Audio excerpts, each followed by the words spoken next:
Hello friends, आप सबका हमारे यूट्यूब चैनल आरएम एकेडमी में बहुत बहुत स्वागत है। जैसा कि हमने पिछले वीडियो में हिमालय के निर्माण की प्रक्रिया के बारे में दो सिद्धांतों को पढ़ा था। पहला कोबर की भूसन्निधि सिद्धांत और दूसरा हैरी हेस की प्लेट टेक्टोनिक थियरी। आज हम हिमालय पर्वत की विभिन्न श्रेणियों के बारे में पढ़ेंगे, जिसमें आज का हमारा टॉपिक रहेगा ट्रांस हिमालय। ठीक है, तो चलो स्टार्ट करते हैं। हिमालय को जो है उसका जो वर्गीकरण हुआ है उसमें 4 श्रेणियाँ हमने विभाजित की गई हैं यहाँ पे। ये मैं नहीं, ये विभाजित भूगोलवेत्ताओं ने किया है अध्ययन के लिए, जिसमें पहली श्रेणी ट्रांस हिमालय अथवा इसको हम पार हिमालय भी कहीं कहीं लिखा पाते हैं, पार हिमालय। दूसरा है बृहद हिमालय, ठीक है, अथवा सर्वोच्च हिमालय। तीसरा है हमारा लघु हिमालय और चौथा है शिवालिक। ओके,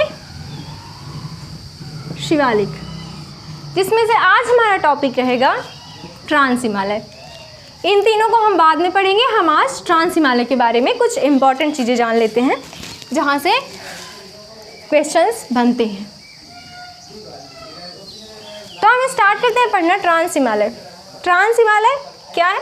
ट्रांस हिमालय के अंतर्गत 3 पर्वत श्रेणियाँ आती हैं।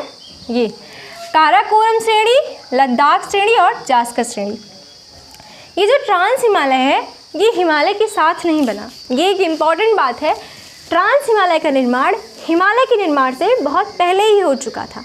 मतलब ट्रांस हिमालय क्या हिमालय से पुराना है? हाँ, ट्रांस हिमालय हिमालय से पुराना है। हिमालय ये इंडियन प्लेट का भाग है, ठीक है, और ये ट्रांस हिमालय यूरेशियन प्लेट का भाग है, ठीक है। तो और ट्रांस हिमालय और हिमालय के बीच का जो भाग है इसको हम सचर जोन कहते हैं। ऐसे पूछता है कि ट्रांस हिमालय और हिमालय के बीच के भाग का क्या नाम है अथवा बीच का भाग क्या है, उसको हम कहते हैं सचर जोन। ओके, तो ट्रांस हिमालय में पहली श्रेणी जो है वो है काराकोरम। ओके, काराकोरम है, दूसरी लद्दाख है, तीसरी जास्कर है। तो सबसे पहले हम पढ़ते हैं ट्रांस हिमालय में काराकोरम के बारे में।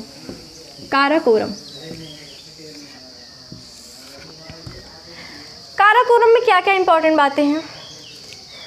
काराकोरम इधर हमने तो सिर्फ इतना ही बनाया, लेकिन ये लद्दाख तक भी विस्तृत है। काराकोरम श्रेणी ये पूर्व में लद्दाख तक विस्तृत है, और लद्दाख में काराकोरम का नाम काराकोरम नहीं है, उसका नाम वहाँ पे कैलाश पर्वत पर जाता है। हाँ, मतलब कैलाश पर्वत काराकोरम पर्वत का ही भाग है। जैसे हिमालय को पाकिस्तान और अफ़गानिस्तान में अलग अलग नामों से जानते हैं, उसी तरह से काराकोरम को भी अलग अलग नामों से जानते हैं। यहाँ जो इसका भाग जो जम्मू कश्मीर में है उसको काराकोरम, और जो भाग इसका लद्दाख में है उसको हम कैलाश पर्वत श्रृंखला कहते हैं। ओके, काराकोरम पर्वत पर ही हमारे भारत की सबसे ऊंची पर्वत चोटी K2 काराकोरम पर ही स्थित है, जम्मू कश्मीर में। इसका एक नाम और है गाडविन आस्टिन, ठीक है। कहीं कहीं पूछ लेगा कि भारत की सबसे ऊंची चोटी कौन है, याद करे रहेंगे K2, लेकिन K2 उसमें ऑप्शन देगा ही नहीं, उसमें गाडविन आस्टिन नाम दे देगा। तो कंफ्यूज होने की कोई बात नहीं है, इसका K2 का ही नाम है ये गाडविन आस्टिन। ओके, ये बात होगी हमारे काराकोरम की श्रेणी के बारे में, इतनी बातें। अब हम चलते हैं लद्दाख श्रेणी की तरफ। लद्दाख पर्वत श्रेणी में क्या है? ये काराकोरम के दक्षिण में और जास्कर के उत्तर में स्थित है लद्दाख पर्वत श्रृंखला, ठीक है। और इसी लद्दाख पर्वत श्रृंखला पर राकापोशी शिखर है। ये सबसे तीव्र ढाल वाली पर्वत चोटी है। पूछता है सबसे तीव्र ढाल वाली चोटी का पर्वत का क्या नाम है? वो है राकापोशी शिखर। ये कहाँ है? ये लद्दाख पर्वत श्रेणी पर स्थित है। किस हिमालय में है? ट्रांस हिमालय। ट्रांस हिमालय के अंतर्गत लद्दाख पर्वत श्रृंखला पर स्थित है राकापोशी शिखर, सबसे तीव्र ढाल वाली पर्वत की चोटी है। ओके, और हाँ, लद्दाख पर्वत और जास्कर पर्वत के श्रेणी के बीच से हमारी सिंधु नदी निकल कर जाती है, जो कि आगे चल के पाकिस्तान में चली जाती है। इसी सिंधु नदी के दाएं तट पर एक जिला है लेह, जो कि यहाँ स्थित है। ये क्वेश्चन कई बार पूछा जा चुका है। और इस तरह से बना है कि सिंधु नदी के किस तट पर, दाएं या बाएं तट पर लेह ज़िला स्थित है। क्योंकि सिंधु नदी हमारी पूर्व से पश्चिम की तरफ बहती है, इसलिए इसका दायां तट ऊपर होगा। तो ये लेह जो है ये सिंधु नदी के दाएं तट पर स्थित है। ओके।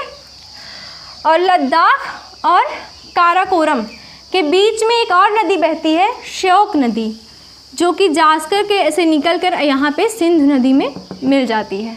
ठीक है, ये सिंधु नदी की इसको एक छोटी सहायक नदी हम कह सकते हैं। इतनी बातें हो गई लद्दाख के बारे में। अब जास्कर है, जास्कर जो है ये लद्दाख के दक्षिण में स्थित है। ये जास्कर पर्वत श्रेणी है। ये 3 श्रृंखलाएँ हैं जो कि ट्रांस हिमालय के अंतर्गत आती हैं, और हिमालय और ट्रांस हिमालय के बीच का जो भाग है उसे हम सचर जोन कहते हैं।